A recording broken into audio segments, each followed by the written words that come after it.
两件格子洋装，以轮廓来说，有强调腰线且裙摆部分有展开，可以明显看出是受到1950年代影响较多。由这套衣服的转变，进而显示 Beth 透过西洋棋逐渐找到掌握自己生命意义的钥匙。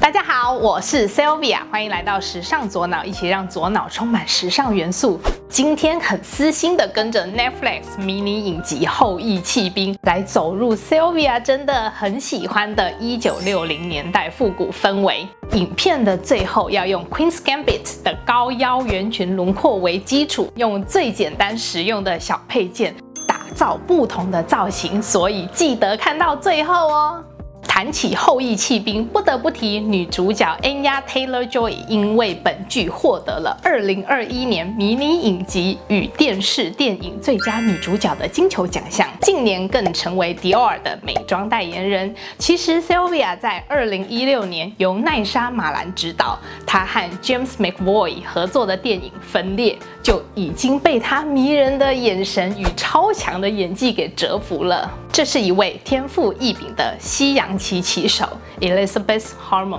也是大家熟知的 Beth。在剧中，你看到她的童年创伤阴影、自我价值建立、药物成瘾问题，迈向世界顶尖的不同服装语言。该片获得18项提名，除了主角仙气爆棚的出色表现之外，剧服设计师透过服装深入刻画主角的身心状态，同样功不可没。为了达成这个目标，主角 Beth 的服装有大约80%由剧服设计部门特别制作，而且有部分是真正的1960年代的古董服装。随着本剧开端，母亲车祸身亡。Beth 没有选择进入了孤儿院，只能穿着孤儿院的制服，一件无袖的连身裙，内搭彼得潘领的衬衫。这种领型的特色在于它是扁平贴身、圆弧领圆的。因为一位美国女演员饰演百老汇彼得潘一剧，成功的获得大家的喜爱。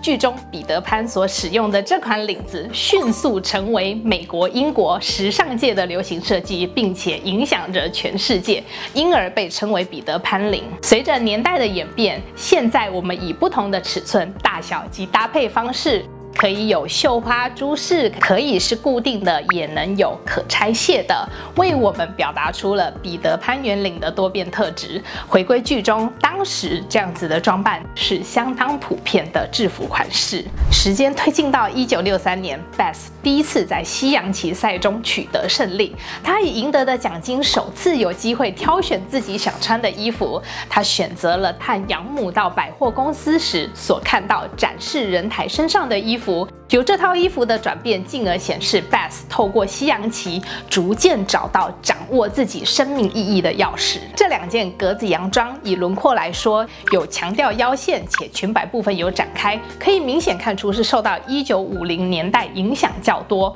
关于1950年代流行轮廓 ，Sylvia 先前在用芭比电影系列服装探索5个年代的影片中，也提到了相关解析。欢迎大家等等点过去看哟。流行元素不是一夕之间就转换的，而是透过资讯交流及传播之后，才能逐渐变成大家熟知并且模仿的风格。在这个时期，城市和乡村之间的流行资讯传递仍然有差异。因此，属于60年代初期的1963年，仍然能够看到50年代影子的洋装也是非常正常的。此外 ，Beth 的连身裙风格与她原本穿着制服的形象并没有太大差异，符合当时她是一位对流行时尚还不太熟悉的女孩的角色设定。黑白格纹的巧妙运用，不仅在视觉上引导观众联想到西洋棋的棋盘。更暗示了这种图案所代表的输赢精神，更是胜败的明显标志。这种对比性让观众能够深入感受到这种战略性和竞技性的棋盘所蕴含的紧张和竞争，同时也彰显了格纹图案与西洋棋还有 Beth 之间独特的连结。这个图案在剧中的各个场景中频繁的出现。大家有机会可以重新回顾，并且深入探索这些画面哦。1966年之前 ，Beth 在各地参赛所穿着的服装，整体的身形曲线非常明显。这一点从50年代末跨到60年代中期并没有太大改变。但是可以从上衣的领型发现，越接近60年代的中期，上衣或是洋装运用的翻领领片造型相对减少，慢慢变成小彼得潘领或是无领片。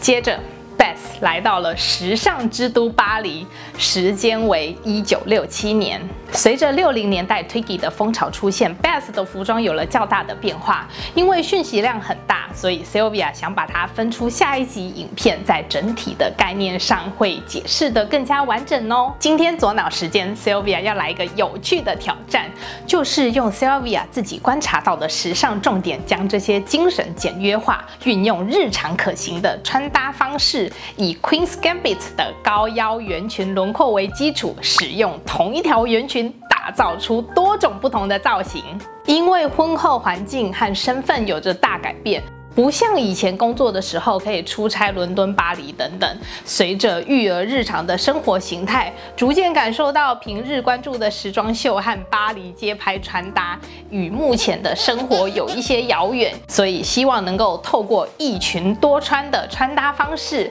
来让不管是1宝、2宝还是3宝妈，都能像女主角那样驾驭优雅又减龄的单品。今天主角蓬裙的重点就是腰瘦，也被称为显瘦神器。在2023秋冬大品牌 Fashion Show 强势重返时尚圈，相信2024春夏也会持续跟进。这样子的裙型具有气势，又带着优雅复古的氛围，长度一般落在小腿肚或脚踝，采用棉质或毛料混纺等具有硬挺特性的材质，借此表现立体的弧度。只要掌握上半身3、下半身7的法则，就能修饰肉肉，还能显得优雅纤瘦哦。首先选择一种简单，也是最凸显气质和优雅的穿搭风格。有时候我们并不需要过多的装饰或服装的花纹，以素色高领毛衣的温暖质感，搭配由腰部就开始展开的蓬裙，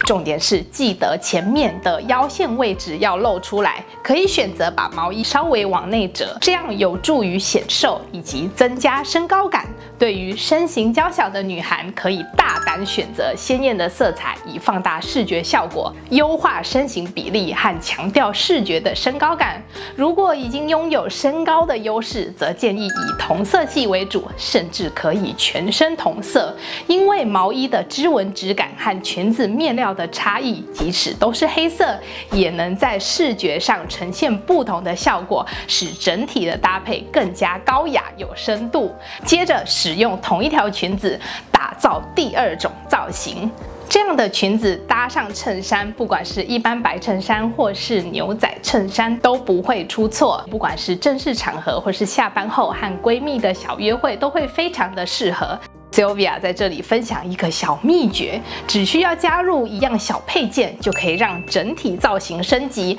那就是使用宽版腰带。对于初尝试的女孩来说，可以选择同色系。因为面料的不同，能够创造出视觉的立体感，是非常实用又容易取得的单品。从 Sylvia 手绘稿搭配的，相信都是大家衣柜里有的单品，不妨尝试看看哟。我们继续运用秀场上的外搭 corset， 不过我们平常上班不用如此前卫，我们可以采用小背心式的，或者是有小翻领造型的短版外搭，也可以尝试针织类型，都能产生非常有趣的视觉效果哦。接着我们进入到第4种造型，呼应刚才强调的凸显腰部线条的原则，运用短版的 boxy shape 上衣，巧妙地营造视觉落差感，来创造纤细腰部的感觉。同样相同原理的变化搭配方式，内搭贴身的素色上衣，外加短版的小香风外套，能够散发你的精致优雅氛围。